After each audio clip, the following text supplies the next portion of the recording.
আজ নন্দিতা আর রাফির জীবনে বিশেষ একটা রাত। প্রত্যেকটা মেয়েরই এই রাতটা নিয়ে হাজারটা স্বপ্ন থাকে। নন্দিতারও আছে, কিন্তু নন্দিতা জানে এই রাতটা তার জন্য সুখের নয়, বরং তার জন্য এই রাতটা অপমানের রাত, কষ্টের রাত। কারণ রাফি যে তাকে খুব ঘৃণা করে, এই ঘৃণা জমে আছে 5 বছর ধরে। রাফি তার বাবা মার চাপে পড়েই নন্দিতাকে বিয়ে করতে বাধ্য হয়েছে। রাফির মা বাবা আর নন্দিতার বাবা মা কেউ জানে না ওরা দুজনে একে অপরকে আগে থেকেই চিনে। রাফি রুমে এসে দরজাটা লাগিয়ে দিয়ে নন্দিতার দিকে রাগী চোখে তাকিয়ে বলে, বেড থেকে নাম। নন্দিতা রাফির দিকে অবাক দৃষ্টিতে তাকায়। নন্দিতার চাহনি দেখে রাফি উচ্চস্বরে বলে ওঠে, কি হলো, এইভাবে তাকিয়ে আছিস কেন? তোকে আমি বেড থেকে নামতে বলেছি, কানে কথা ঢোকে না তোর? নন্দিতা তাড়াতাড়ি বেড থেকে নেমে ঘরের এক কোণায় এসে দাঁড়ায়। রাফি বেডে এসে বসে কণ্ঠে তেজ এনে বলে, আমার বেডে তোর মতো মেয়ের কোনো জায়গা নেই, বুঝলি? এরপর যেন আমি তোকে আমার বেডে না দেখি, বুঝতে পেরেছিস? আর তোকে বিয়ে করেছি বলে মনে করিস না তোকে আমি আমার স্ত্রীর অধিকার দিব। সেই অধিকার তুই অনেক আগে হারিয়ে ফেলেছিস। নন্দিতা এতক্ষণ চুপ করে থাকলেও আর চুপ করে থাকতে পারল না। অস্পষ্ট স্বরে বলে ওঠে।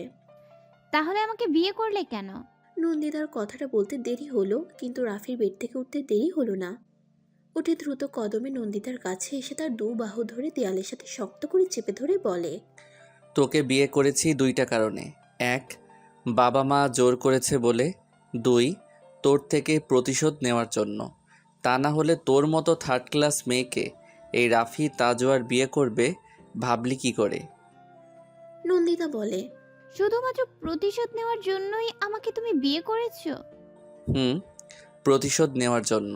তুই কি ভেবেছিস তোকে আদর করার জন্য আমি বিয়ে করেছি? আজ থেকে তোর লাইফ আমি হেল করে দিব, হেল। আমার লাইফটা যেভাবে 5 বছর আগে হেল করেছিলি, ঠিক সেইভাবে। না, ভুল বললাম, সেইভাবে না, আরও ভয়ঙ্করভাবে তোর লাইফটা আমি হেল করব। বুঝতে পেরেছিস? কথাটা বলেই রাফি নন্দিতাকে ধাক্কা দিয়ে ফ্লোরে ফেলে দেয়। এভাবে নন্দিতাকে ফ্লোরে ফেলে দেওয়াতে অনেকটা ব্যথা পায়। হাতে কাচের চুড়ি থাকার কারণে অনেকটা জায়গা কেটে যায় চুড়ি ভেঙে। তাই নন্দিতা একটু শব্দ করেই কেঁদে ফেলে। নন্দিতার কান্না দেখে রাফি বলে, একদম ন্যাকামো করবি না আমার সামনে। তোর এই ন্যাকামো দেখে আগের রাফি ভুলে যেত, কিন্তু এখনের রাফি এত সহজে ভুলবে না। তাই তোর এই ন্যাকামো আমাকে না দেখিয়ে তোর প্রাণপ্রিয় আশিককে দেখাবি। ও হ্যাঁ, আচ্ছা, তোর ওই আশিকের খবর কি, যার জন্য আমাকে ছেড়ে চলে গেছিলি? নাকি ওই আশিককেও আর এক আশিকের জন্য ছেড়ে দিয়েছিস? আচ্ছা, তোর লাইফে কয়টা আশিক ছিল বলবি আমাকে একটু? এসব কি বলছো তুমি রাফি? আর তুমি আমাকে তুই তুকারি করছো কেন? রাফি এবার নন্দিতার সামনে হাঁটু গেড়ে বসে রেগে নন্দিতার মুখ চেপে ধরে বলে, তাহলে তোর সাথে কিভাবে কথা বলবো আমি? আপনি করে তোকে বলতে হবে এখন আমাকে? শোন, আমার সাথে তোকে এভাবেই থাকতে হবে সারা জীবন। তোর লাইফে সুখ বলতে কিছু থাকবে না, থাকবে শুধু যন্ত্রণা আর অপমান। এখন থেকে অভ্যাস করে নে। আমি এত বছর যে যন্ত্রণায় ভুগেছি, সেই যন্ত্রণা তোকেও ভুগতে হবে। ভুলেই তো গিয়েছিলাম তোকে, তাহলে ফিরে আসলি কেন আবার আমার জীবনে? যখন এসেই পড়েছিস, তার ফল তোকে তো ভুগতেই হবে। রাফি নন্দিতাকে ছেড়ে দিয়ে উঠে দাঁড়িয়ে বলে, শোন, আমার বাবা মার সামনে স্বাভাবিক থাকবি। ওনারা যাতে বুঝতে না পারে আমার আর তোর সম্পর্কটা কেমন। বাইরের জগতে আমার একটা সুখী দম্পতি, কিন্তু ভেতরের জগতে শুধু যন্ত্রণা, যে যন্ত্রণা তুই ভোগ করবি। কথাটা বলে রাফি ব্যালকনিতে চলে যায়। পকেট থেকে সিগারেট বের করে তাতে আগুন জ্বালিয়ে ঠোঁটের কোণে সিগারেট রেখে নিকোটিনের ধোঁয়াটা আকাশের দিকে ছেড়ে দেয়। রাফি যে ভেতরে ভেতরে পুড়ে যাচ্ছে নন্দিতার কষ্ট দেখে। যে রাফির কষ্টে বেশি হতো নন্দিতার কষ্ট দেখে, আজ সেই রাফি নন্দিতাকে নিজ হাতে কষ্ট দিচ্ছে। ভাগ্যের কি পরিহাস, তাই না? রাফি আধ ঘন্টা পর ব্যালকনি থেকে রুমে আসে। রুমে এসে দেখে নন্দিতা ফ্লোরে বসে দেয়ালের সাথে মাথাটা হেলান দিয়ে ঘুমিয়ে পড়েছে। নন্দিতাকে এভাবে দেখে রাফির বুকের ভেতরটা ধক করে ওঠে। রাফি ধীর পায়ে নন্দিতার কাছে গিয়ে বসে। নন্দিতার চোখের কোণের পানি জমে আছে কান্না করার কারণে। রাফি নন্দিতার চোখের পানি মুছে দেয় নিজের বুড়ো আঙ্গুল দিয়ে আলতো করে। রাফি ঠোঁট দুটো চেপে ধরে মনে মনে বলে, 5 বছর আগে যদি তুমি এমনটা না করতে তাহলে হয়তো আমাদের এই বিশেষ রাতটা এমন হতো না, মধুর একটা রাত হতো। কিন্তু তুমি সবটা শেষ করে দিলে, সাথে আমার লাইফটাও। কেন করলে এমনটা তুমি? কি দোষ ছিল আমার? আমার ভালোবাসার কি কমতি ছিল? আমার ভালোবাসাকে তুমি অমর্যাদা করেছো নন্দিতা। এর শাস্তি তো তোমাকে প্রতি পদে পদে পেতে হবে। আমি তোমাকে এর জন্য কোনোদিন ক্ষমা করব না, কোনোদিন না। রাফি রাগে উঠে চলে যায় আর বেডে গিয়ে শুয়ে পড়ে। রাফি চলে যাওয়ার সাথে সাথে নন্দিতা চোখ মেলে তাকায়। নন্দিতা এতক্ষণ জেগেছিল। নন্দিতা মনে মনে ভাবে, আমি জানি রাফি, তুমি এখন আমাকে ভালোবাসো, কিন্তু আমার করা কাজটার জন্য তুমি আমার উপর প্রচণ্ড রেগে আছো। রেগে আছো বললে ভুল হবে, প্রচণ্ড ঘৃণা করো তুমি আমাকে। কিন্তু তখন যে আমি নিরুপায় ছিলাম, এই কাজটা না করলে যে অনেক বড় কিছু হারিয়ে ফেলতাম আমি। কিন্তু যে এই কাজটা করতে আমাকে বাধ্য করেছে, সে কোথায়? সে তো বলেছে তোমাকে সুখে রাখবে, তোমাকে আমার থেকেও বেশি ভালোবাসবে, কিন্তু সে এখন কোথায়? নন্দিতা এসব ভাবতে ভাবতে ভোর রাতে চোখটা লেগে যায়। সকালে রাফি ঘুম থেকে উঠে দেখে নন্দিতা রুমে নেই। রাফি একটা দীর্ঘ নিঃশ্বাস ছেড়ে ফ্রেশ হতে চলে যায়। কিছুক্ষণ পর রাফি ওয়াশরুম থেকে বের হয়ে রেডি হতে থাকে অফিসে যাওয়ার জন্য। ঠিক সেই সময় নন্দিতাও রুমে আসে হাতে চায়ের কাপ নিয়ে। রাফি নন্দিতাকে দেখে তো বড়সড় একটা ক্রাশ খেয়ে বসে। ক্রাশ খাওয়ার কারণটা হলো নন্দিতার সাজ। নন্দিতা একটা লাল জামদানি শাড়ি পরেছে, মুখে তেমন সাজ নেই বললেই চলে, ঠোঁটে হালকা লিপস্টিক, নাকে নাকফুল থাকার কারণে নন্দিতার দিকে একটু বেশি আকর্ষণ অনুভব করছে রাফি। চুলগুলো ভেজা থাকার কারণে নন্দিতাকে আরো বেশি স্নিগ্ধ লাগছে। রাফির এভাবে তাকানো দেখে নন্দিতা হালকা লজ্জা পায়।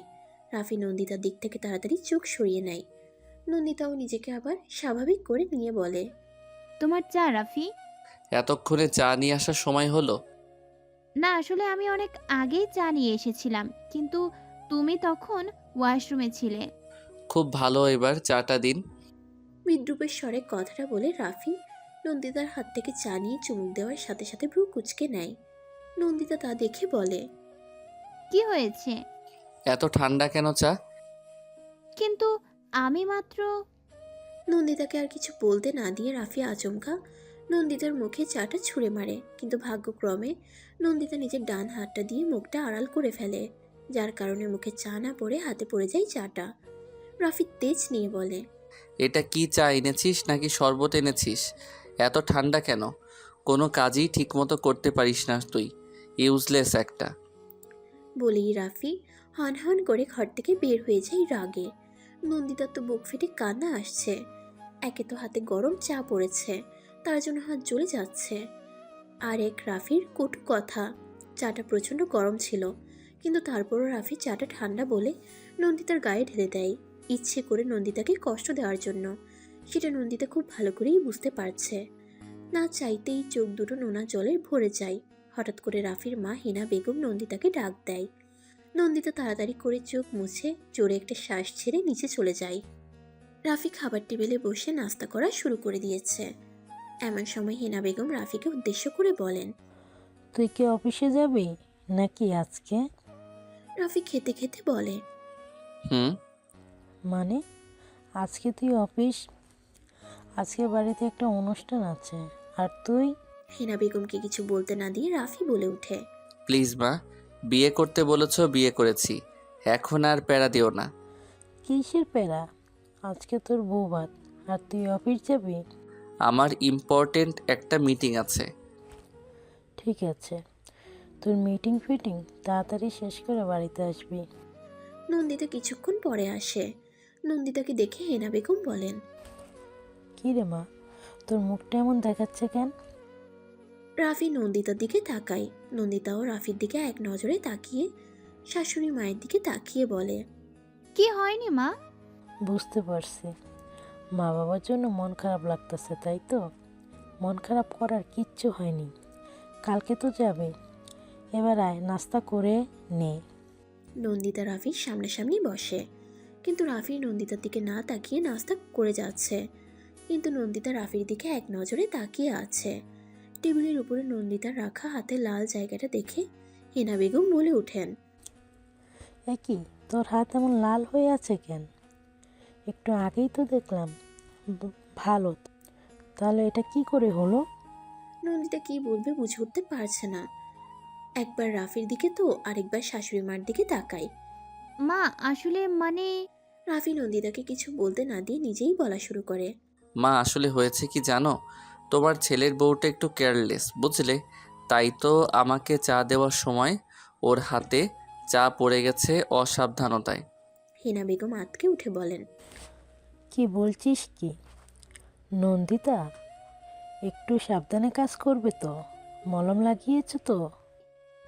না মা আসলে পুনরায় রাফি নন্দিতার মুখের কথা কেড়ে নিয়ে বলে, এ কি, তুমি মলম লাগাওনি এখনো? কত করে বললাম মলমটা লাগিয়ে নিচে আসো, কিন্তু কে শুনে কার কথা। ঠিক আছে চলো, আমি মলম লাগিয়ে দিচ্ছি। রাফি চেয়ার থেকে উঠে নন্দিতার হাত ধরে নন্দিতাকে উপরে নিয়ে যাওয়ার জন্য হাঁটা ধরে। আর নন্দিতা তো রাফির দিকে অবাক হয়ে তাকিয়ে আছে রাফির এই অন্যরকম রূপ দেখে। রাফি নন্দিতাকে উপরে নিয়ে যাওয়ার সাথে সাথে রাফির হাতের বাঁধন শক্ত হয়ে পড়ে। নন্দিতা ব্যথায় কুকড়ে উঠে। একে তো হাতে গরম চা পড়ার জন্য লাল হয়ে গেছে, আরেক রাফি খুব শক্ত করে ধরেছে যার জন্য হাতের যন্ত্রণাটা দ্বিগুণ হয়ে গেছে। রাফি আমার খুব লাগছে হাতে, প্লিজ ছাড়ো। রাফি নন্দিতাকে রুমে এনে বিছানায় ছুঁড়ে ফেলে, যার কারণে নন্দিতা কোমরে ব্যথা পায়। নন্দিতা ব্যথার উপরে ব্যথা পেয়েই যাচ্ছে। রাফি দরজাটা লাগিয়ে দিয়ে নন্দিতাকে বিছানা থেকে টেনে তুলে নন্দিতার দু বাহু চেপে ধরে রাগী কণ্ঠে বলে ওঠে, তোকে আমি কি বলেছিলাম তোকে আমি মা বাবার সামনে মুখটা এমন বাংলার প্যাঁচের মতো করে রাখবি না? কথা কানে যায় না তোর? রাফি লাগছে আমার, প্লিজ ছাড়ো। আমারও লেগেছে বুকে, সেই 5 বছর ধরে, যার ব্যথা এখনও কমেনি। তোর শরীরের ব্যথা তো কমে যাবে, কিন্তু আমার বুকের ব্যথা কমবে কি করে? তোকে আমি আজকে লাস্ট ওয়ার্নিং দিচ্ছি, বাবা মার সামনে না, শুধু বাবা মার সামনে না, সবার সামনে হাসি খুশি থাকবি, বুঝতে পেরেছিস? নাকি এখনও বুঝতে পারছিস না আমার কথা? নন্দিতা ব্যথায় জর্জরিত হয়ে বলে। হুম, বুঝতে পেরেছি। নন্দিতার চোখ দিয়ে অনবরত পানি পড়ছে, তা দেখেও রাফির একটুও মায়া হচ্ছে না, বরং চোখ গরম করে নন্দিতাকে ধাক্কা দিয়ে ফ্লোরে ফেলে দিয়ে নিজের কোটটা হাতে নিয়ে দরজা খুলে ঘর থেকে বের হয়ে যায়। আর নন্দিতা ফ্লোরে বসে জোরে জোরে কান্না শুরু করে দেয়। রাফি বের হওয়ার সাথে সাথে রাফার সাথে দেখা হয়। রাফা রাফির ছোট বোন। রাফা গলার স্বর নিচু রেখে বলে, ভাইয়া কি হয়েছে? রাফি বোনের সাথে কোনো কথা না বলে চলে গেল। রাফা মনে মনে বলে, কি হলো ব্যাপারটা? রাফা ভাইয়ের ঘরের সামনে এসে দরজায় শব্দ করে বলে, ভাবি আসবো? নন্দিতা রাফার গলা শুনতে পেয়ে তাড়াতাড়ি করে ফ্লোর থেকে উঠে নিজেকে স্বাভাবিক করে নিয়ে বলে। হ্যাঁ রাফা এসো। রাফা ঘরে ঢুকে বলে, কি হয়েছে ভাবি? ভাইয়া এভাবে চলে গেল কেন? কিছু হয়নি রাফা। তাহলে তোমার চোখের কোণে পানি কেন? নন্দিতা চোখের পানি মুছে বলে, ও কিছু না, আসলে বাবা মার জন্য মন খারাপ করছিল। রাফা আর এই বিষয়ে কিছু বলে না। ভাই আর ভাবির ব্যক্তিগত বিষয়ে কিছু না বলাটাই ভালো, তাই অন্য বিষয়ে বলে। ও আচ্ছা, কালকে তো যাবি ও বাড়িতে। আচ্ছা, মার কাছে শুনলাম তোমার হাতে নাকি গরম চা পড়েছে। আসো, মলমটা লাগিয়ে দিই আমি, নাকি ভাইয়া লাগিয়ে দিয়ে গেছে? না আসলে ওনার ইম্পর্ট্যান্ট একটা ফোন আসার সাথে সাথে চলে গেছে, তাই আর লাগতে পারেনি মলমটা। নন্দিতার হাতে রাফা মলম লাগিয়ে দিচ্ছে আর বলছে, জানো ভাবি, আমার ভাইয়াটা এমন উগ্র মেজাজের কোনো দিনও ছিল না। সব সময় হাসি খুশি ঠাট্টা মজা করতো সবার সাথে, কিন্তু হঠাৎ করেই আমার ভাইয়াটা চেঞ্জ হয়ে গেল। নিজেকে পর্যন্ত ঘরবন্দি করে ফেলেছে। সবসময় আমাদের থেকে দূরে দূরে থাকতো। কথা বলতে গেলেই জোরে চিৎকার করে বলতো, ডোন্ট ডিস্টার্ব মি। আর মাঝে মাঝে চাপা কান্নার শব্দ শোনা যেত ভাইয়ার রুম থেকে। শুধু এটা বুঝতে পারতাম না ভাইয়া এমন কেন করছে। কিছু বলতে গেলেই রাগে চিৎকার করতো। তখন আমরাও আর ভাইয়ার সামনে ভয়ে যেতাম না। মা ভাইয়াকে খুব কষ্ট করে স্বাভাবিক লাইফে ফেরায়। বলতে গেলে মায়ের কসম দেই স্বাভাবিক লাইফে ফেরায় ভাইয়াকে। তারপর মা ভাবে 3-4 বছর পর ভাইয়ার বিয়ে দিয়ে দেবে। এরপর তোমার সাথে বিয়ে হলো, কিন্তু মেজাজ আর পরিবর্তন হবে বলে মনে হয় না। আজ যা দেখে বুঝলাম। তুমি প্লিজ ভাইয়াকে একটু দেখো। ও এমন না, খুব নরম মনের মানুষ। বাহিরটা শামুকের খোলসের মতো শক্ত হলেও ভিতর নরম। আচ্ছা যাই হোক, তোমার নাস্তাটা আমি এখানেই পাঠিয়ে দিই। নাস্তা করে রেস্ট নাও, সন্ধ্যার দিকে রিসেপশন আছে তো, অনেক ধকল যাবে তোমার উপর দিয়ে। নন্দিতা রাফার কথা শুনে মনে মনে ভাবে, আমি জানি তোমার ভাই কেন এমন করে, সব দোষ যে আমার। কথাটা ভাবতেই নন্দিতার চোখ থেকে 2 ফোঁটা নোনা জল গড়িয়ে পড়ে। বিকালে পার্লার থেকে আসা লোকেরা নন্দিতাকে খুব সুন্দর করে সাজিয়ে দিয়েছে, কিন্তু নন্দিতার মন যে হাঁসফাঁস করছে রাফির জন্য। সকাল থেকে এখনো রাফির দেখা নেই। হঠাৎ দরজা খোলার শব্দে নন্দিতা বিছানা থেকে উঠে দাঁড়ায়, আর দরজার দিকে তাকিয়ে দেখে রাফি দাঁড়িয়ে আছে হাতে কোটটা নিয়ে, আর নন্দিতার দিকে কেমন ঘোর লাগা চোখে তাকিয়ে আছে। রাফিটা হঠাৎ করেই কি যেন হয়ে গেল, নিজের হুঁশ ঠিক নেই। হাতের কোটটা সোফায় ছুঁড়ে ফেলে নন্দিতার দিকে এগিয়ে আসে।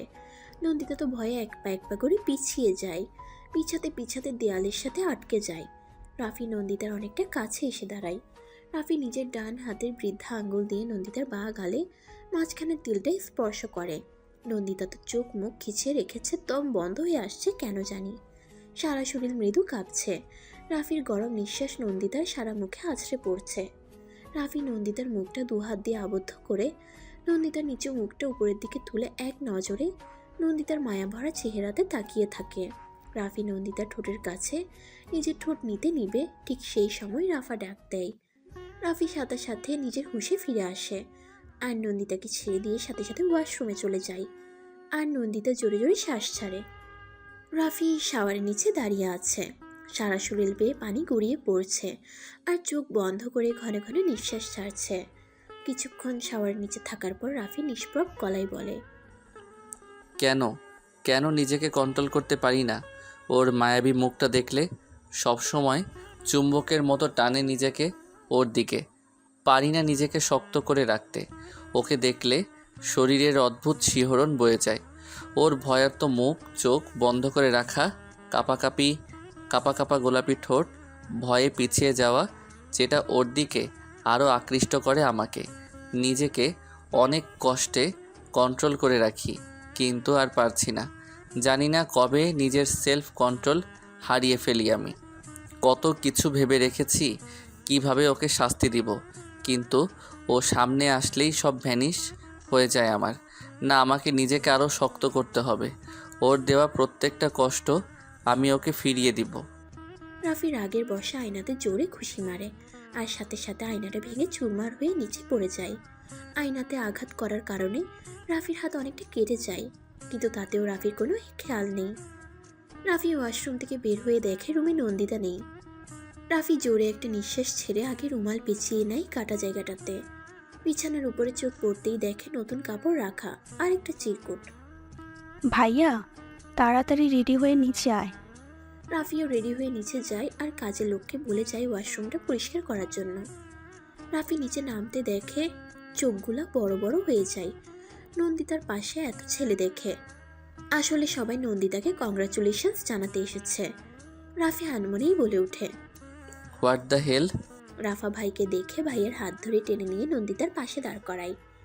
নন্দিতা তো নিচের দিকে তাকিয়ে আছে, কিছুটা ভয়ে কিছুটা লজ্জায়, কিন্তু রাফি নন্দিতার দিকে তীক্ষ্ণ দৃষ্টিতে তাকিয়ে আছে। রাফা বলে, ভাইয়া এত দেরি করলি কেন? কতক্ষণ ধরে ওয়েট করছিলাম তোর জন্য, তোর আর ভাবির ছবি তুলবো বলে। নন্দিতার নজর যায় রাফির রুমাল পেঁচানো হাতের দিকে, আর মনে মনে বলে, ওর হাতে কি হয়েছে? একটু আগেই তো ভালো ছিল, এর মাঝে কি এমন হয়ে গেল? রাফি নন্দিতার পাশে দাঁড়িয়ে সবার সাথে স্বাভাবিকভাবেই কথা বলছে, আর নন্দিতা চুপচাপ দাঁড়িয়ে আছে। এর মাঝে রাফা বলে, ভাইয়া এবার তোর আর ভাবির ছবি তোলা হবে। ছবি তোলা তো হচ্ছে, কিন্তু নন্দিতা অনেকটাই দূরত্ব রেখেই দাঁড়িয়ে আছে। রাফা ভাইয়ার ভাবির দূরত্ব দেখে বলে, আরে ভাবি তুমি এত দূরে কেন দাঁড়িয়ে আছো? ভাইয়ার কাছে আসো। নন্দিতা রাফার কথাটা শুনে ঠোক গিলে। রাফির কাছে যাবে কি যাবে না ভেবে পাচ্ছে না, দুটানাই পড়ে গেছে। এর মাঝে রাফি নিজেই নন্দিতাকে অবাক করে দিয়ে নন্দিতার কোমর ধরে নিজের কাছে নিয়ে আসে।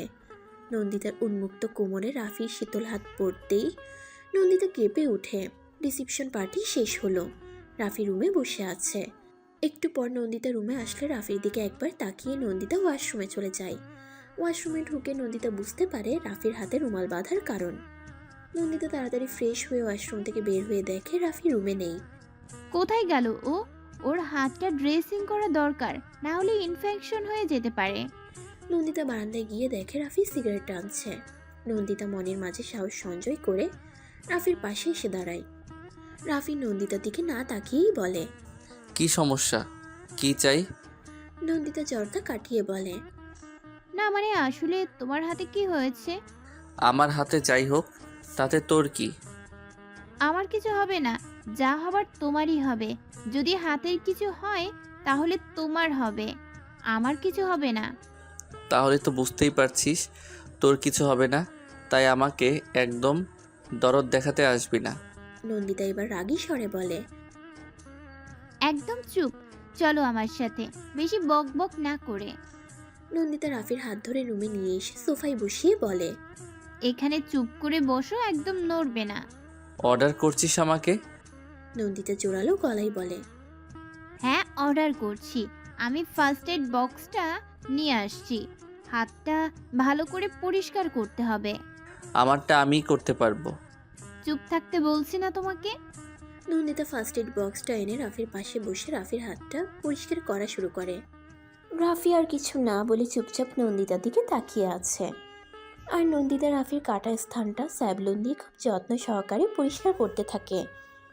রাফি একটু আর্তনাদ করে উঠলে নন্দিতা কাটা স্থানে ফু দেয়। অজান্তেই রাফি বাঁ হাত দিয়ে নন্দিতার মুখের উপরে পড়ে থাকা ছোট্ট চুলগুলো সরিয়ে দেয়। নন্দিতা রাফির দিকে একবার তাকিয়ে রাফির হাত ব্যান্ডেজ করাতে মনোযোগ দেয়। হয়ে গেছে। নন্দিতা কথাটা বলে রাফির দিকে তাকিয়ে দেখে রাফি ওর দিকে করুণ চোখে তাকিয়ে আছে। রাফি নরম গলায় বলে ওঠে, কেন করলে এমন তুমি আমার সাথে নন্দিতা? কি দোষ ছিল আমার? নন্দিতা আমতা আমতা করে বলে, রাফি আমি আসলে কোনো উত্তর নেই তাই না তোমার কাছে? আগেও ছিল না আর এখনও নেই। ঠিক আছে, কোনো উত্তর দিতে হবে না। রাফি আর কিছু না বলে আবারও বারান্দায় চলে যায়। আর নন্দিতা রাফির যাওয়ার পানে তাকিয়ে একটা দীর্ঘ নিঃশ্বাস ছাড়ে। সকালে নন্দিতা ঘুম থেকে উঠে দেখে রাফি রুমে নেই। নন্দিতা তাড়াতাড়ি উঠে ফ্রেশ হয়ে নিচে যায়। নিচে গিয়েও দেখে রাফি ছাড়া সবাই ডাইনিং টেবিলে বসে আছে। হেনা বেগম নন্দিতাকে দেখে বলে, নন্দিতা উঠো, আসে ব্রেকফাস্ট করে নাও।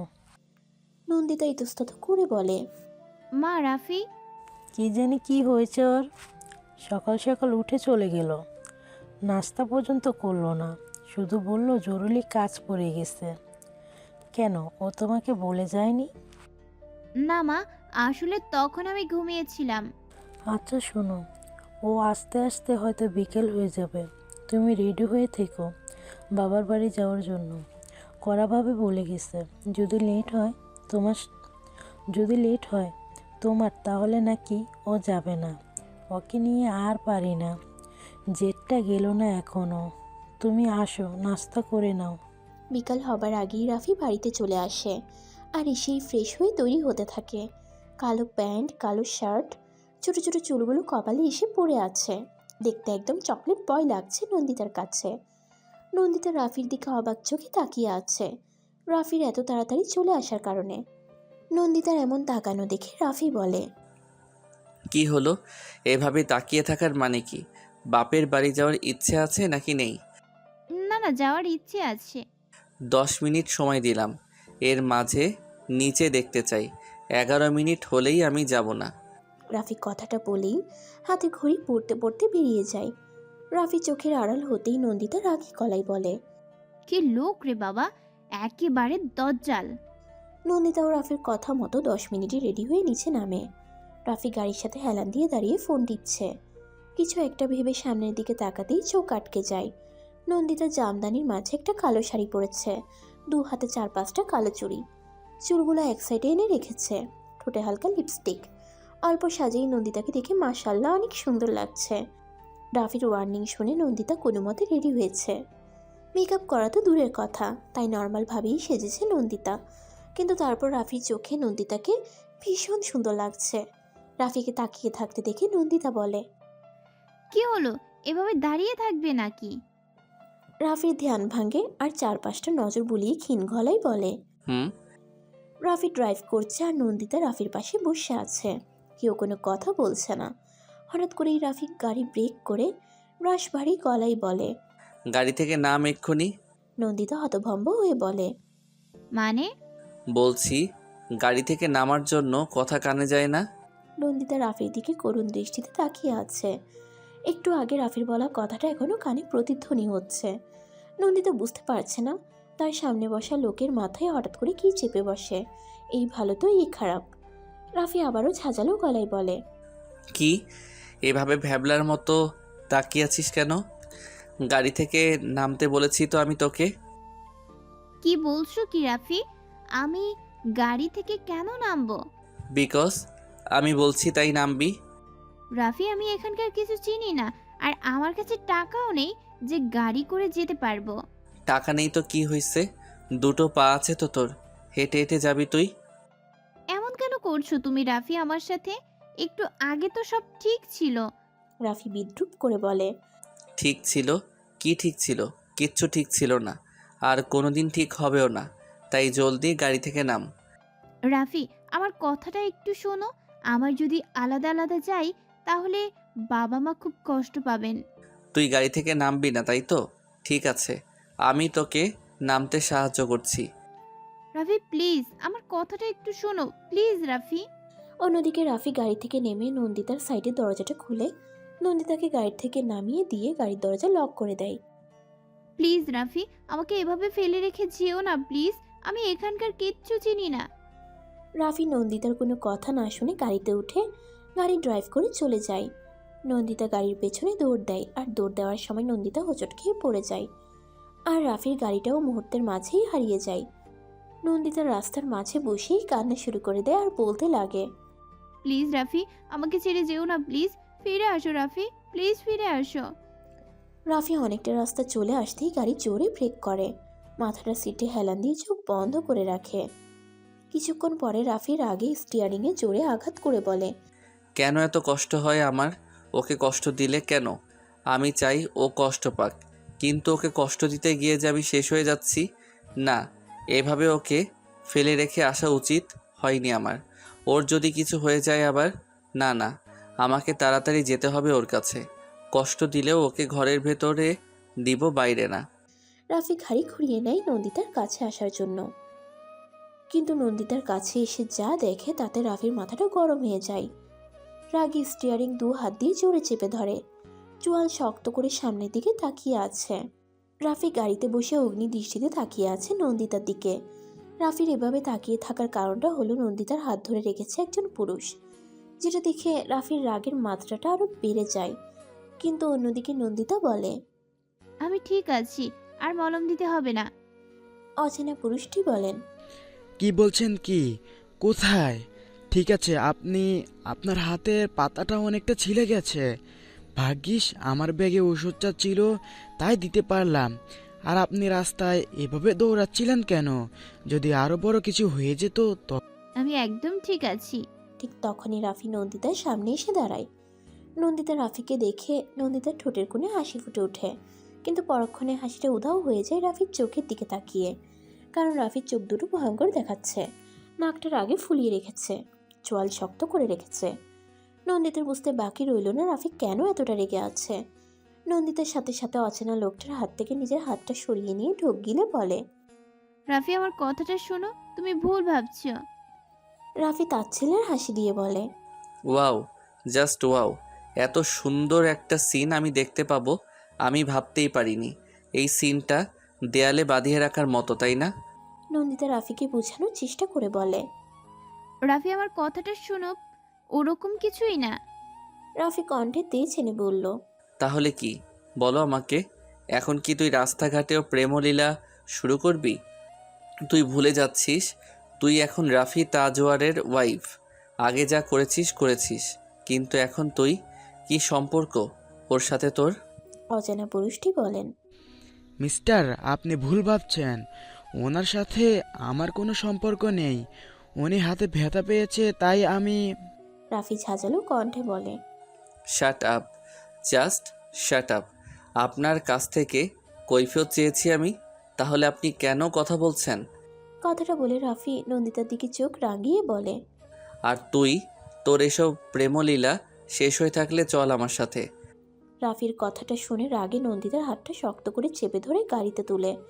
অচেনা লোকটা এসব দেখে মনে মনে বলে ওঠে। আরে, এ তো পুরাই সাইকো একটা মানুষ। রাফি নন্দিতাকে নিজের বাড়িতে নিয়ে আসে। নন্দিতার আর তার বাবার বাড়িতে যাওয়া হলো না। রাফি বাড়ির সামনে এসে নন্দিতার হাত ধরে টেনে নিয়ে যায় নিজেদের রুমের সকলের সামনে দিয়ে। আর বাড়ির প্রত্যেকটা মানুষ অবাক হয়ে তাকিয়ে থাকে। কেউ কিছু বলতেও সাহস পাচ্ছে না রাফির রাগী ফেস দেখে। রাফি নন্দিতাকে ধরে এনে নন্দিতাকে ছুঁড়ে ফেলে ফ্লোরে। এভাবে ফেলে দেওয়াতে মনে হচ্ছে নন্দিতার শরীরে সবকিছু ভেঙেই গেছে।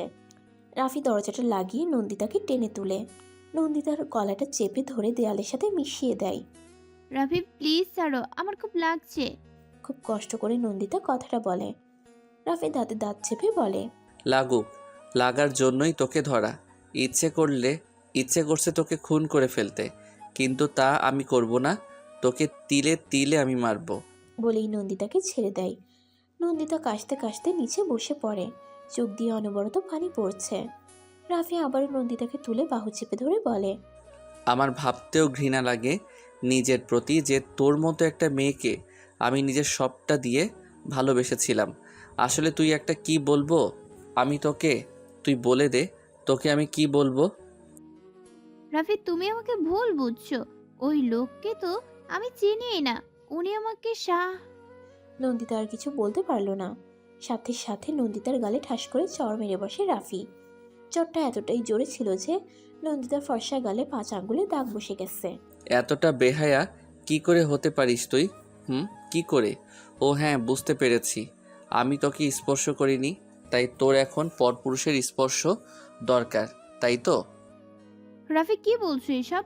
আমাকে এতটা নিচে নামিয়ে দিও না প্লিজ। রাফি দাঁত চিবিয়ে চিবিয়ে বলল।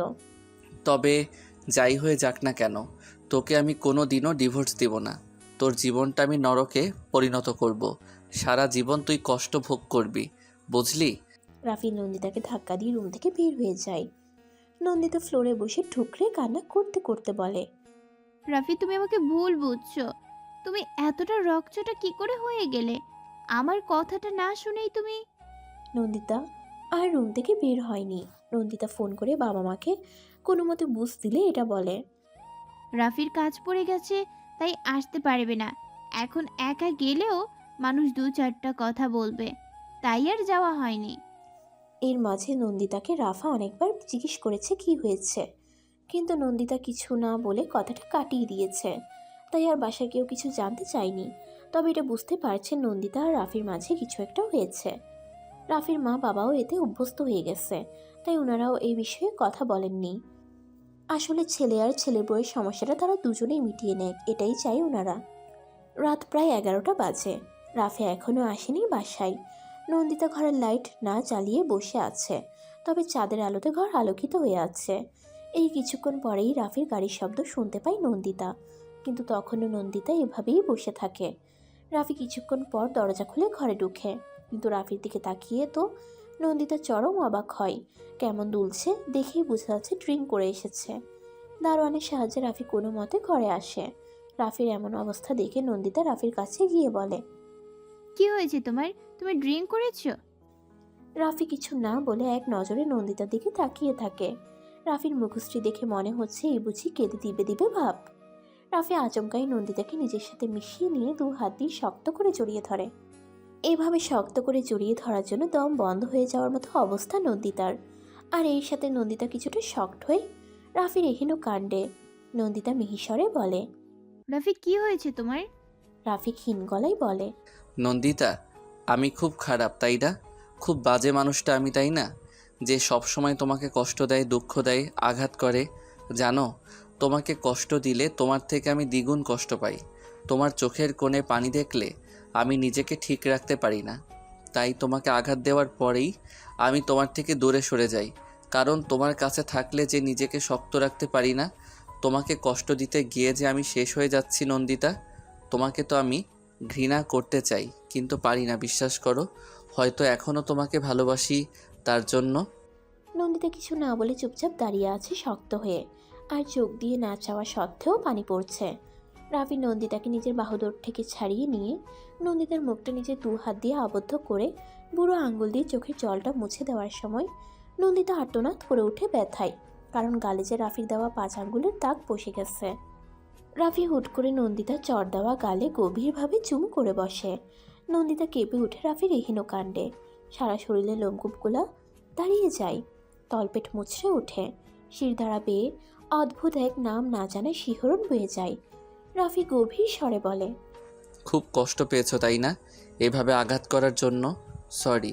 বিশ্বাস করো, রাগ উঠে গিয়েছিল তখন। তোমাকে অন্য কারোর সাথে দেখলে মাথা ঠিক রাখতে পারি না আমি, কন্ট্রোল হারিয়ে ফেলি নিজের। আর কোথায় ব্যথা দিয়েছি আমি তোমাকে, গলায়, তাই তো? কথাটা বলেই রাফি হুট করে নন্দিতার গলায় মুখ ডুবিয়ে একের পর এক চুমু দিতে থাকে। নন্দিতার দম বন্ধ হয়ে আসছে রাফির এহেন কাণ্ডে, আর নন্দিতার এটাও বুঝতে বাকি নেই যে রাফি নিজের মাঝে নেই। যদি হুঁশে থাকতো তাহলে রাফি কোনো দিনও এমন করতো না। তাই নন্দিতা রাফিকে নিজের থেকে সরানোর জন্য বলে, রাফি, আমি ঠিক আছি, আমার কোনো কষ্ট হচ্ছে না, বিশ্বাস করো।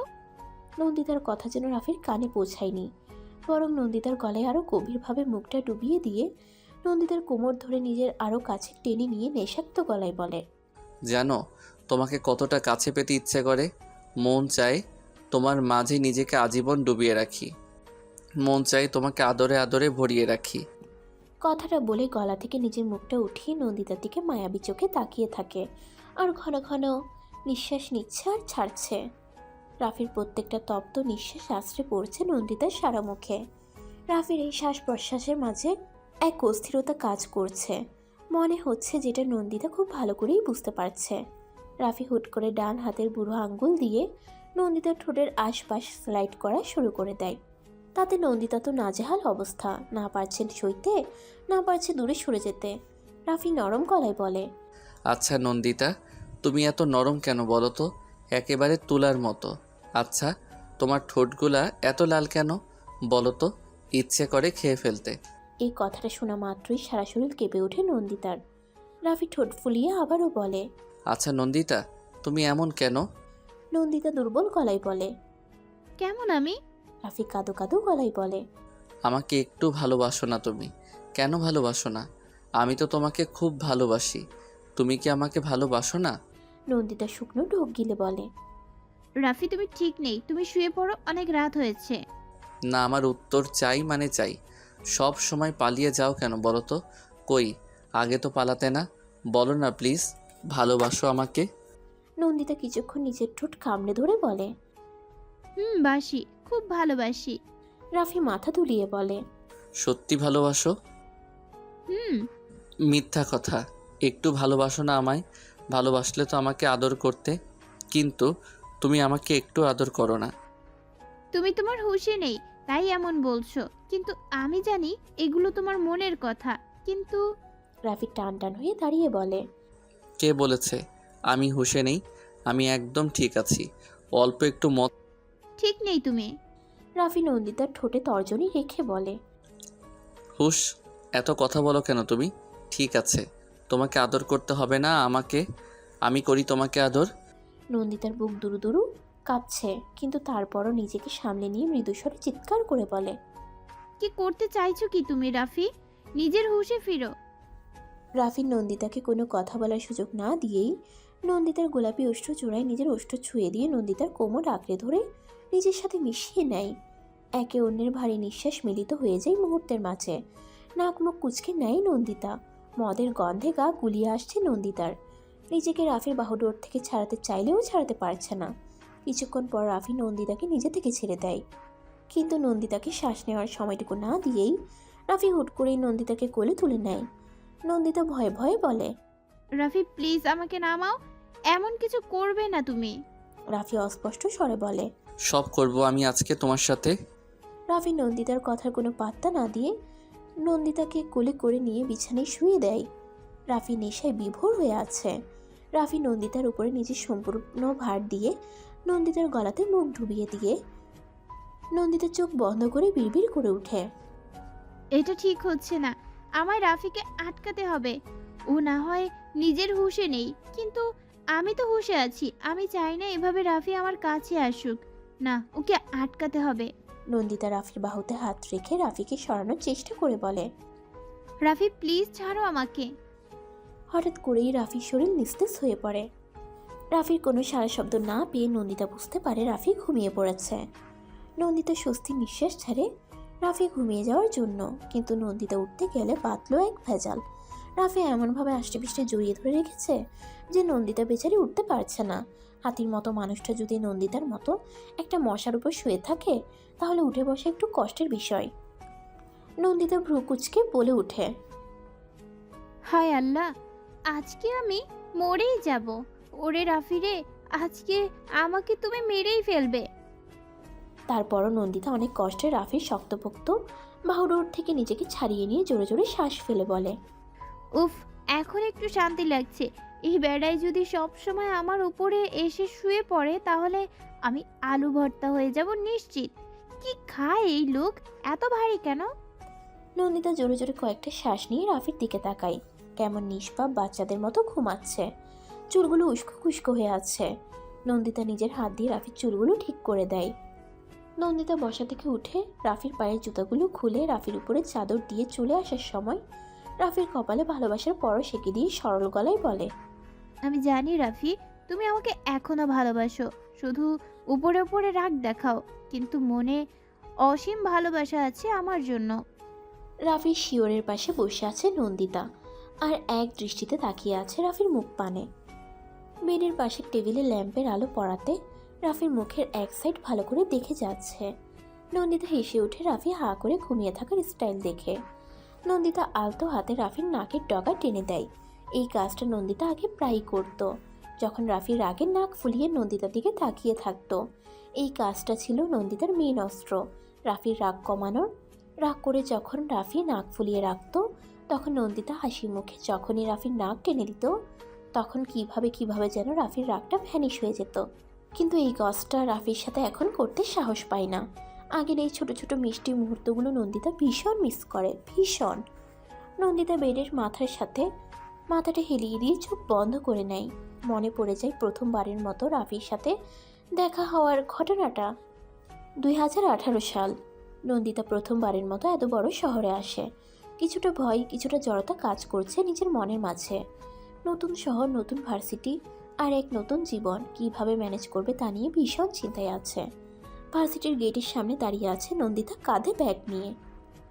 নিজেকে শান্ত রাখার জন্য জোরে নিঃশ্বাস ছেড়ে ভার্সিটির গেট পেরিয়ে ভার্সিটির ভেতরে ঢুকে পুরো ভার্সিটিতে একবার নজর বুলিয়ে নেয় নন্দিতা। কত স্টুডেন্ট ভার্সিটির অলিতে গলিতে বসে আছে। নন্দিতা যত ভেতরে যাচ্ছে ততই অবাক হচ্ছে ভার্সিটি দেখে। সে যে এমন একটা বড় ভার্সিটিতে পড়ার সুযোগ পাবে কল্পনা করতে পারেনি। গুটি গুটি পায়ে নন্দিতা হেঁটে যাচ্ছে। ঠিক তখনই পাশ থেকে বলে ওঠে, এই যে সাদা ড্রেসওয়ালি, সিনিয়রদের যে সালাম দিতে হয় জানা নেই বুঝি? নন্দিতা যে ভয়টা পেয়েছিল এটাই হলো, শেষমেশ র্যাগিংয়ের শিকার হতে যাচ্ছে না তো। নন্দিতা 2 হাত দিয়ে ব্যাগের ফিতা চেপে ধরে চুপচাপ দাঁড়িয়ে আছে। নন্দিতাকে দাঁড়িয়ে থাকতে দেখে বলে, এই যে সাদা ড্রেসওয়ালি, এদিকে আসুন। সিনিয়রদের ডাকে সাড়া না দেওয়া কিন্তু ঘোর অন্যায়। নন্দিতা ঢোক গিলে পাশে তাকিয়ে দেখে 4-5টা ছেলে একটা ওয়ালের উপরে পা ঝুলিয়ে বসে আছে আর তার দিকে তাকিয়ে বাঁকা হাসছে। নন্দিতা ভয়ে ভয়ে তাদের কাছে গিয়ে দাঁড়াতেই ছেলেগুলোর মাঝে নেহাল নামের ছেলেটা বলে, সালাম দাও সিনিয়রদের। নন্দিতা গলার সুর চিকন করে বলে, আসসালামু আলাইকুম। ছেলেগুলো সবাই একসাথে সালামের জবাব দেয়। নেহাল আবারও বলা শুরু করে, নাম কি? নন্দিতা আঞ্জুম। First year? জি। নেহাল আর কিছু বলতে যাবে তখনই শিহাব আরেকটা ছেলেকে নিয়ে এসে তার কাঁধে হাত রেখে বলে, একটা মুরগি পেয়েছি দোস্ত। শিহাব কথাটা বলে নন্দিতার দিকে তাকিয়ে বলে, ওমা, তোরাও দেখি একটা মুরগি পেয়েছিস। নেহাল বাঁকা হেসে বলে, আর বলিস না, এই সাদা মুরগি আমাদের সালাম না দিয়েই চলে যাচ্ছিল, তাই সালাম দেওয়ার ট্রেনিং দিচ্ছি। নন্দিতা শিহাবের পাশে দাঁড়ানো ছেলেটার দিকে আর চোখে তাকায়। ছেলেটাও ভয়ে ভয়ে নন্দিতার দিকে তাকায়। নিহাল ছেলেটাকে উদ্দেশ্য করে বলে, কি নাম? জি, সুমন। নিহাল বা অন্য কেউ কিছু বলতে যাবে তার আগেই রাশভারী একটা কণ্ঠ ভেসে আসে। কি হচ্ছে এখানে? ছেলেগুলো সামনের দিকে তাকাতেই ভয় পেয়ে সাথে সাথে ওয়াল থেকে নেমে নিহাল বলে, কিছু না রাফি ভাই, আমরা তো শুধু রাফি নেহালকে কথা বলতে না দিয়েই বলে। শুধু র্যাক দিচ্ছিলি? নেহাল থতমত খেয়ে বলে। না ভাই, আমরা তো শুধু কথা বলছিলাম। রাফি গলায় তেজ এনে বলে, কথা বলা শেষ হয়ে থাকলে ক্লাসে যা। আর হ্যাঁ, পরের বার যেন তোদেরকে না দেখি জুনিয়রদেরকে র্যাগ না দিতে। রাফির কথাটা শোনার সাথে সাথে ছেলেগুলো মাথা নাড়িয়ে ওখান থেকে দৌড়ে চলে যায়। নন্দিতার জানে পানি আসলো যেন। ভেবেছিল রাফিও হয়তো তাকে রেগ দিবে, কিন্তু রাফি তাকে বাঁচালো রেগিংয়ের হাত থেকে। রাফি নন্দিতার দিকে তাকাতেই চোখ বড় বড় করে। তুমি এখানে? নন্দিতা রাফির দিকে তাকিয়ে হতবাক হয়ে বলে। জি। রাফি পাগলের মতো হঠাৎ করে হেসে ওঠে। নন্দিতা অবাক চোখে একবার রাফির দিকে তো আরেকবার সুমনের দিকে তাকায়। নন্দিতা মনে মনে বলে ওঠে, এই ছেলে পাগল নাকি? এভাবে হাসছে কেন হঠাৎ করে? রাফির এখনো বিশ্বাস হচ্ছে না তার সামনে যে নন্দিতা দাঁড়িয়ে আছে। কেমন যেন স্বপ্ন স্বপ্ন লাগছে সবকিছু। যে মেয়েকে রাফি প্রায় 15 দিন ধরে পাগলের মতো খুঁজে বেড়াচ্ছে, সেই মেয়ে কিনা 16 দিনের মাথায় এসে রাফিকে দেখা দিল। 15 দিন আগের ঘটনা। গোধূলি বেলা তখন, সূর্য প্রায় পশ্চিম দিকে অস্ত যাবে যাবে ভাব। রাফি তখন জ্যামের মাঝে বসে আছে বাইক নিয়ে। তার পাশেই সিয়ামও নিজের বাইক নিয়ে বসে আছে। দুজনেরই চোখে মুখে বিরক্তির ছাপ প্রকাশ পাচ্ছে। হঠাৎ করে চিকন মেয়েলি কণ্ঠেশ্বর কানে আসতেই পাশ ফিরে ফুটপাতের দিকে তাকায় রাফি। মেয়েটির দিকে তাকাতেই চোখ আটকে যায় রাফির। সূর্যের সোনালি আলো মেয়েটির মুখে পড়াতে বারবার হাত উঁচু করে সূর্যটাকে আড়াল করার প্রয়াস করছে। মেয়েটির পাশে একটি ছোট বাচ্চা দাঁড়িয়ে আছে, আর সেই বাচ্চাটিকে মেয়েটি বারবার প্রশ্ন করছে, কি খাবে বলো? বাচ্চাটির পোশাক দেখেই বোঝা যাচ্ছে বাচ্চাটি টোকাই। মেয়েটির এমন উদারতা দেখে আনমনেই রাফির ঠোঁটের কোণে হাসি ফুটে ওঠে। এতক্ষণের বিরক্ত ভাবটা যেন নিমিষেই বিলীন হয়ে যায় রাফির চেহারা থেকে। পাশ থেকে সিয়াম তিরিকি মেজাজে বলে ওঠে। এই জ্যাম কবে ছুটবে ভাই? রাফির কোনো রেসপন্স না পেয়ে সিয়াম রাফিকে বাইকে লাথি মেরে বলে। আরে ওই, তোকে আমি কিছু জিজ্ঞেস করছি তো। রাফি রাশভারী গলায় বলে। উফ, বিরক্ত করবি না তো, দেখতে দে। সিয়াম রাফির কথা শুনে সামনে থাকা মেয়েটির দিকে তাকিয়ে বাঁকা হেসে বলে। মেয়েটি তো মাশাআল্লাহ দেখতে সুন্দর আছে দোস্ত। মেয়েটি বাচ্চাটিকে কিছু খাবার কিনে দিয়ে চলে যাওয়ার জন্য উদ্যত হতে নিলেই রাফি বাইক থেকে নেমে যায়। সিয়াম তা দেখে বলে, আরে আরে কই যাচ্ছিস তুই বাইকটা এমন জ্যামের মাঝে রেখে? রাফি কিছু না বলে বাইক থেকে নেমে মেয়েটি যে গলির ভিতরে ঢুকছে রাফিও সেই গলির ভিতরে ঢুকে, কিন্তু লাভের লাভ কিছুই হলো না। অনেক খোঁজাখুঁজি করেও মেয়েটিকে আর চোখের সামনে দেখতে পেল না রাফি। বিষণ্ণ মুখ নিয়ে ফিরে আসে রাফি। রাফিকে দেখে সিয়াম রাগারাগি শুরু করে দেয়। ওই তোর কি মাথাটা পুরো গেছে? জানিস তোর এই হাতি মারা বাইকটার জন্য কত গালিগালাজ খেয়েছি মানুষের কাছে, সাথে বাইকের চাবিটাও নিয়ে চলে গেছিস। রাফি বাইকে উঠতে উঠতে বলে, বন্ধুর জন্য একটু গালিগালাজ খেলে সোয়াব হয়, বুঝলি?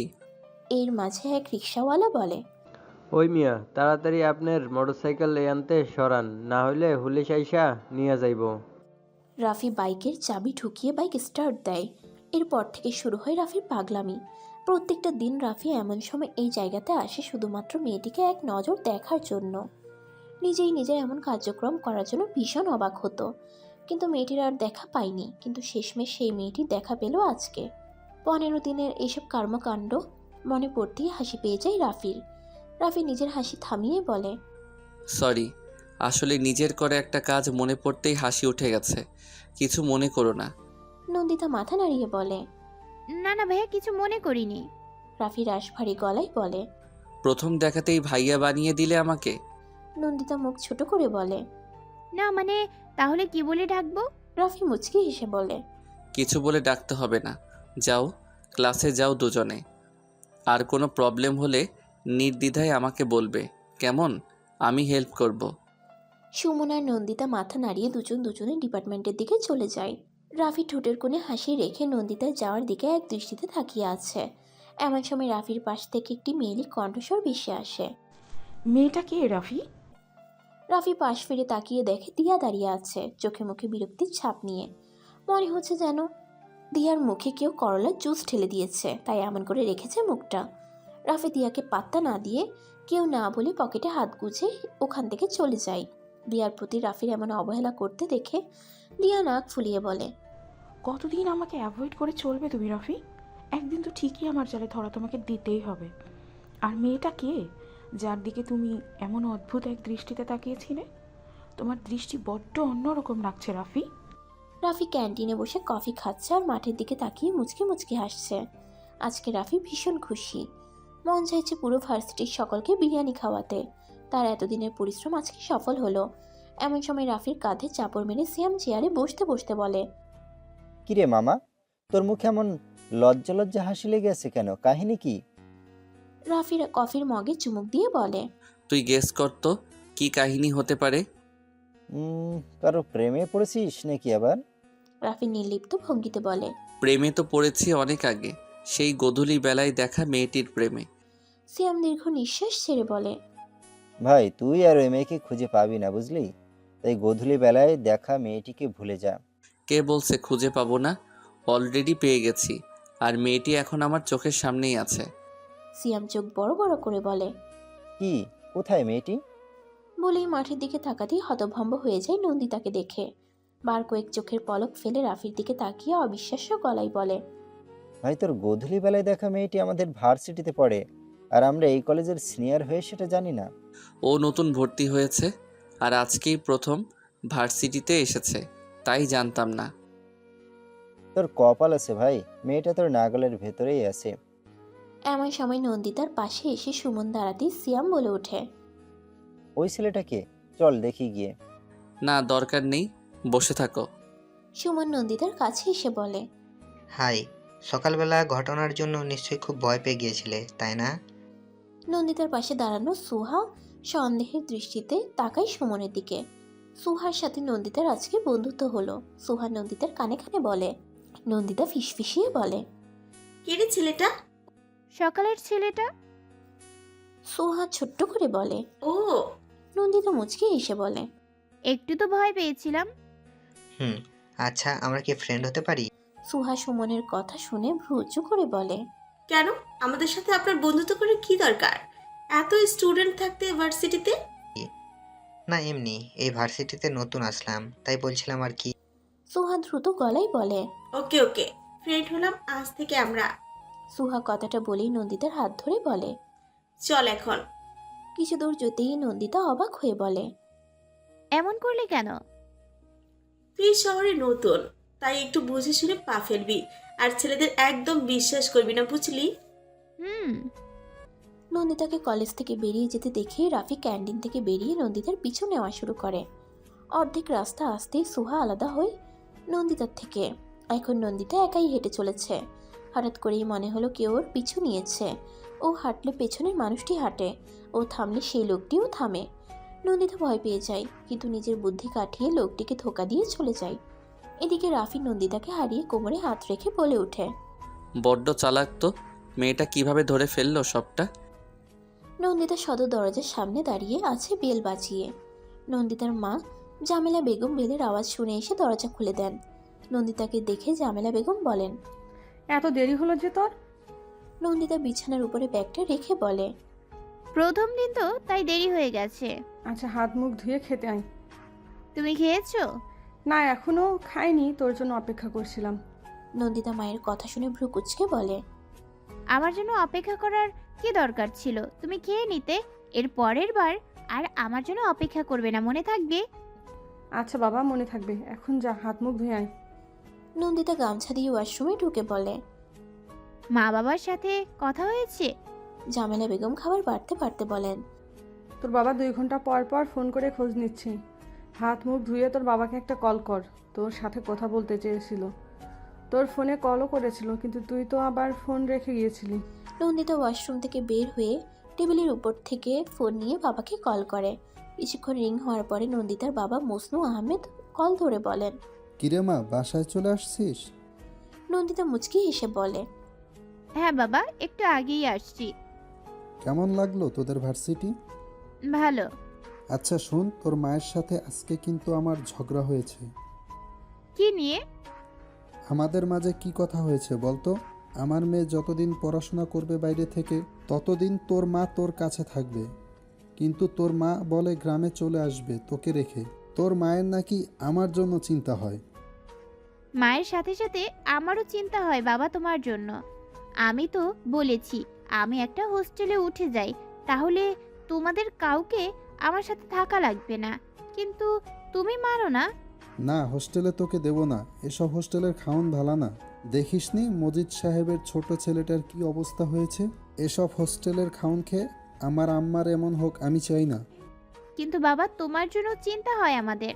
মজনু আহমেদ রেগে বলেন, বলেছি না আমার জন্য একদম চিন্তা করবি না, আমি একদম ঠিক আছি। আর ভার্সিটি থেকে এসেছিস, খাওয়া দাওয়া কর, আমি রাখি। আমার আবার বন্ধে যাওয়া লাগবো খেতে পানি দেওয়ার জন্য। বাবা তুমি খেয়েছো? আমি খাইছি, তুই খেয়ে নে। আচ্ছা। ভালো করে খাওয়া দাওয়া করবি কেমন? রাখি আম্মা। নন্দিতা কল কাটতেই জামেলা বেগম বলেন, তোর বাপের অনেক স্বপ্ন তোকে নিয়ে, নিজের কষ্ট হলেও সেটা হাসি মুখে মেনে নিবি, কিন্তু মেয়ে যাতে কষ্টে না থাকে সেই ব্যবস্থা যেভাবেই হোক করবে। নন্দিতা মুখ শুকনো করে বলে, বাবার জন্য দুশ্চিন্তা হয়। তুমি এখানে কিছুদিন থেকে গ্রামে চলে যাবে বাবাকে না জানিয়ে। করবে তোর বাবা কিছু বলবে না। আর আমি দেখি হোস্টেলে চলে যাব, আর ওই মজিদ চাচার ছেলের হোস্টেলের খাবার খেয়ে কিছু হয়নি, ওসব চাইপাশ খেয়ে এমন হয়েছে। এখন পুরো গ্রামে হোস্টেলের খাবারের দোষ বলে রটাচ্ছে। যদি কিছু বলে। আচ্ছা তুই। এইভাবে চলতে থাকে নন্দিতার ভার্সিটির জীবন। কিন্তু ভার্সিটিতে যাওয়া আসা করার সময় মনে হয় ওকে কেউ ফলো করছে, কিন্তু যখনই পেছনে ফিরে তাকাই কেউকে তেমন সন্দেহজনক মনে হয় না।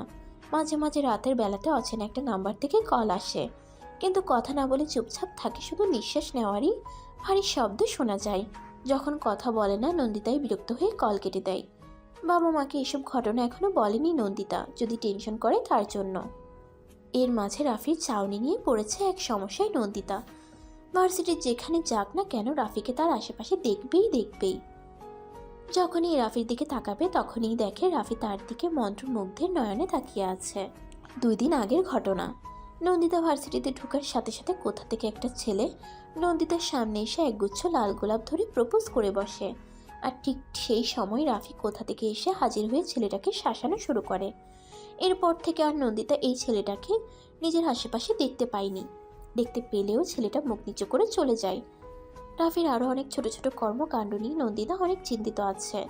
এমন নয় যে নন্দিতা কিছু বুঝতে পারে না, কিন্তু যখনই নিজের অবস্থানের কথা মনে পড়ে তখন হেসে এসব ভাবনা মন থেকে উড়িয়ে দেয়। ক্যান্টিনে বসে আছে নন্দিতা আর সুহা। এমন সময় রাফি ক্যান্টিনে ঢুকে তার বন্ধু বান্ধবদের নিয়ে। নন্দিতা রাফিকে দেখে উঠে চলে যেতে চাইলে সুহা নন্দিতার হাত টেনে ধরে বলে, যাস না, আজকে রাফি ভাইয়ের চোখের চাউনি দেখে আমি বোঝার চেষ্টা করব আসলেই কি রাফি ভাইয়ার মনে তোর প্রতি কোনো অনুভূতি আছে নাকি নেই। নন্দিতা ফিসফিস করে বলে, কি বলছিস এসব সুহা? চল আমরা বাইরে যাই।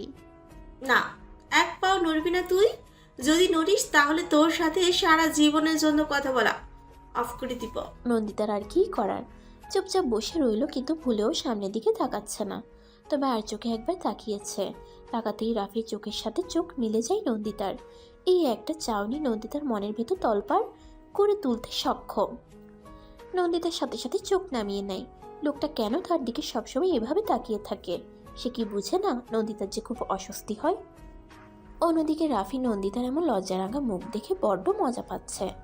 কেন জানি রাফির বড্ড ভালো লাগে নন্দিতাকে এভাবে চালাতে। তবে আজকে ভয়ঙ্করভাবে নন্দিতাকে চালানোর প্ল্যান করে এসেছে রাফি। রাফি ক্যান্টিনে থাকা পিচ্ছি ছেলেটাকে ডাক দেয়, মনির, শোন তো এদিকে। জি ভাই বলেন। একটা কাজ করে দিবি আমার? কি কাজ ভাই? রাফি চোখ দিয়ে ইশারা করে নন্দিতাকে দেখিয়ে দিয়ে বলে, ওই যে নীল ড্রেস পরা মেয়েটিকে দেখছিস, এই মেয়েটিকে একটা কাগজটা দিয়ে আসতে পারবি? ভাই পারমো। রাফি প্যান্টের পকেট থেকে লাল আর সবুজের সমন্বয়ে একটা কাগজ বের করে মনিরের কাছে দিয়ে বলে, যা দিয়ে আয়। মনিরকে ওদের কাছে আসতে দেখে সুহা ফিসফিস করে বলে, ওই নন্দিতা, রাফি ভাই কি লাভ লেটার পাঠাচ্ছে নাকি? নন্দিতা অসহায় গলায় বলে, তোকে আগেই বলেছিলাম এখান থেকে চলে যাই, কিন্তু তুই রাজি হলি না। এখন যদি কোনো প্রবলেম হয় তাহলে? আরে কিচ্ছু হবে না, দেখি কি হয়। মনির নন্দিতার পাশে এসে দাঁড়ায়। নন্দিতা মনিরকে দেখেও না দেখার ভান ধরে বসে আছে। মনির বলে, আপা, আপনাকে এটা রাফি ভাই দিয়েছেন, নেন। নন্দিতা কাচুমাচু হয়ে বসে আছে। কি একটা মুসিবতে পড়লো বেচারি। এর মাঝে সুহা বলে, কি আছে মনির? এটা রাফি ভাই দিয়েছেন এই আপাটাকে। সুহা পাশ ফিরে রাফিদের দিকে তাকায়। রাফির দলের সবাই আগ্রহী চোখে তাকিয়ে আছে কি হয় দেখার জন্য। সুহা মনিরের দিকে তাকিয়ে হাসি হাসি মুখে বলে, তুমি আমাকে দাও কাগজটা। মনির নাকচ করে বলে, আপনাকে কেন দিব? রাফি ভাই এই আপাটাকে দিতে বলেছে, তাই ওনাকেই দিব। সুহা রাগী গলায় বলে, এত বেশি কথা না বলে কাগজটা দে। কথাটা বলেই মনিরের হাত থেকে কাগজটা ছৌ মেরে নিয়ে সুহা বলে, বেশি বেশি একেবারে যা এখান থেকে। মনিরও চুপচাপ এখান থেকে চলে যায়। সুহা নন্দিতাকে খোঁচা দিয়ে বলে, দোস্ত, লাভ লেটার তুই পড়বি নাকি আমি পড়বো? বুঝতে পারছিস তুই কার কাছ থেকে লাভ লেটার পেয়েছিস? কলেজের মোস্ট পপুলার বয় রাফি তাজওয়ারের থেকে। আচ্ছা, এই নিয়ে কটা লাভ লেটার পেয়েছিস তুই? নন্দিতা দাঁতে দাঁত চেপে বলে, তুই তোর মুখটা বন্ধ কর আর এখন থেকে চল। একদম না, চুপচাপ বসে থাক। সুহা কথাটা বলে খুব আগ্রহ নিয়ে ভাঁজ করা কাগজটা খুলে, কিন্তু ভেতরে কোনো লেখা নাই। সুহা তা দেখে হতবাক হয়ে বলে, এটার মানে কি? এমন অর্ধেক লাল আর অর্ধেক সবুজ রঙের কাগজ দেওয়ার মানে কি? আজকে কি কোনো দিবস টিবস নাকি যে তোকে এমন অর্ধেক লাল আর অর্ধেক সবুজ রঙের কাগজ দিয়েছে পতাকা বানানোর জন্য? নন্দিতা কি বলবে কিছু বুঝতে পারছে না। এতক্ষণ কি ভেবেছিল আর কি হলো। সুহা হতবাক হয়ে রাফিদের দিকে তাকায়, সাথে নন্দিতাও তাকায়। রাফি বাঁকা হেসে বসা থেকে উঠে তাদের কাছে আসতে দেখে নন্দিতার সাথে সাথে মাথা নিচু করে নেয়। রাফি নন্দিতার কাছে এসে দাঁড়িয়ে কোমর পাকিয়ে নিচু হয়ে বলে, একটা হিন্টস দিলাম, এই লাল সবুজ কাগজের মাধ্যমে এর ধাঁধা খুঁজে বের করার চেষ্টা করো। আশা করি পারবে। যদি না পারো তাহলে আমার কাছ থেকে এসে জেনে যাবে, কেমন? আমি ভালো করে সবটা বুঝিয়ে দিব। কথাটা বলে রাফি সোজা হয়ে দাঁড়ায়। নন্দিতা হাঁ করে রাফির দিকে তাকিয়ে আছে। রাফি নন্দিতার চাহনি দেখে মুচকি এসে যখনই ক্যান্টিনের দরজার দিকে অগ্রসর হতে নিবে তখনই দেখে দিয়া দাঁড়িয়ে আছে আর তাদের দিকে চোখ পাকিয়ে তাকিয়ে আছে। রাফি দিয়ার চাউনি উপেক্ষা করে দিয়ার পাশ কাটিয়ে চলে যায়। রাফির পেছন পেছন ওর বন্ধুরাও চলে যায়। ওরা চলে যেতেই দিয়া নন্দিতার কাছে এসে চিৎকার করে বলে, রাফি কি বলেছে তোকে? নন্দিতাকে কিছু বলার সুযোগ না দিয়েই দিয়া আবারও বলতে শুরু করে, শোন, একদম রাফির ধারে কাছে আসার চেষ্টা করবি না, তার ফল কিন্তু ভালো হবে না। তোকে ফার্স্ট অ্যান্ড লাস্ট ওয়ার্নিং দিচ্ছি, ওর থেকে দূরে দূরে থাকবি, বুঝলি? কথাটা বলেই দিয়ে হনহনিয়ে চলে যায়। ক্যান্টিনে থাকা গুটি কয়েকজন স্টুডেন্ট অবাক চোখে তাকিয়ে আছে। হঠাৎ করে কি থেকে কি হয়ে গেল। নন্দিতা আগের মতোই বসে আছে। সুহা নন্দিতার হাত ধরে বলে, বাদ দে তো এই সাইকোটার কথা। সব সময় বলে বেড়ায় রাফি ভাইকে নাকি ও ভালোবাসে, কিন্তু দেখ রাফি ভাই একে পাত্তাই দেয় না। তারপরও বেহায়ের মতো রাফি ভাইয়ের পেছনে পড়ে আছে। নন্দিতা কিছু না বলে চুপচাপ বসে আছে। সুহা তপ্ত নিঃশ্বাস ছেড়ে বলে, ওই বেশরম মাইয়ার কথা চিন্তা বাদ দে। এই লাল সবুজ কাগজটা নিয়ে ভাব, এর মাঝে কি অর্থ আছে এইটা খুঁজে বের কর। নন্দিতা কাগজটা হাতে নিয়ে কিছু একটা ভেবে ব্যাগের চেন খুলে তাতে কাগজটা ঢুকিয়ে বসা থেকে উঠে দাঁড়িয়ে বলে, বাড়ি চল। সুহা আর কিছু না বলে বান্ধবীর পেছন পেছন যেতে থাকে। বুঝতে পারলো বান্ধবী তার ভেতরে ভেতরে বুম হয়ে আছে, বেশি খোঁচালেই ফেটে যেতে পারে, তাই চুপচাপ থাকাটাই মঙ্গলজনক। নন্দিতা ক্যান্টিন থেকে বের হয়ে দেখে অদূরে দাঁড়িয়ে আছে রাফি। হাত নাড়িয়ে নাড়িয়ে কি বলছে আর বাতাসে উঠতে থাকা অবাধ্য চুলগুলা ঠিক করছে। এই মুহূর্তে রাফিকে দেখতে ভীষণ ভালো লাগছে নন্দিতার কাছে। এই প্রথম নন্দিতা পূর্ণ দৃষ্টি ফেলে রাফিকে খুঁটিয়ে খুঁটিয়ে দেখছে। পাশে দাঁড়ানো সুহা তা দেখে মুচকি মুচকি হাসছে। বান্ধবী যে প্রেমে সেটা খুব ভালো করেই বুঝতে পারছে। হঠাৎ করে রাফি নন্দিতার দিকে তাকাতেই হকচকিয়ে উঠল নন্দিতা। নন্দিতা দিশেহারা হয়ে সোজা ভার্সিটির গেটের দিকে অগ্রসর হতে থাকে। নন্দিতার পেছন সুহাও ছুটল। ভার্সিটির গেটের বাহিরে এসে বুকে হাত রেখে জোরে জোরে শ্বাস ছাড়ে নন্দিতা। সোহা নন্দিতাকে এমন করতে দেখে বলে, ঠিক আছিস? হুম, ঠিক আছি আমি। কিন্তু আমার মনে হচ্ছে তুই ঠিক নেই। নন্দিতা ভ্রুকুচকে বলে, মানে? মানেটা হলো বান্ধবী, আপনি প্রেমে পড়েছেন, তা আবার মারাত্মকভাবে। কি যাতা বলছিস? বলি উল্টো দিক ফিরে হাঁটা শুরু করে নন্দিতা। সোহা মুচকি হেসে হাঁটতে হাঁটতে গানের স্বরে বলে, প্রেমে পড়েছে নন্দিতা, প্রেমে পড়েছে। চেনা এক মানুষ নন্দিতাকে পাগল করেছে।